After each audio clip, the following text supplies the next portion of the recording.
আসসালামু আলাইকুম। তো আপনারা জানেন যে আমরা সুইডেনের কয়েকটা ভিসা পাইছিলাম। তো ওই ভিসাগুলো আপনার প্রায় শেষের দিকে। তো এক ভাই আসছে চিটাং থেকে আসছে। তো উনি আপনার বুকিং দিয়ে গেল। তো ভাইয়ের নামটা কি? বিজয় কর্মকার। একটু জোরে কর। বিজয় কর্মকার। বিজয় কর্মকার। আজকে কত জমা দিতেছেন বুকিংয়ের জন্য?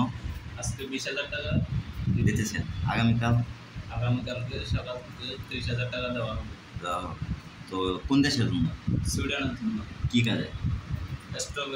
স্ট্রবেরি কাজে। তো ওনারা স্ট্রবেরি কাজে যাবে। ওনার ভাই আসছে ইঞ্জিনিয়ার। ভাইজান একটু দেখান, ভাই ইঞ্জিনিয়ার। তো ওনার ছোটো ভাই উনি ইঞ্জিনিয়ার, সফটওয়্যার ইঞ্জিনিয়ার। ওনার বাড়ি সিলেট, উনি ঢাকায় থাকে।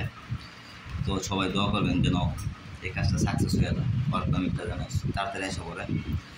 তো আপনারা সকলেই ভালো থাকবেন, সুস্থ থাকবেন। আসসালামু আলাইকুম।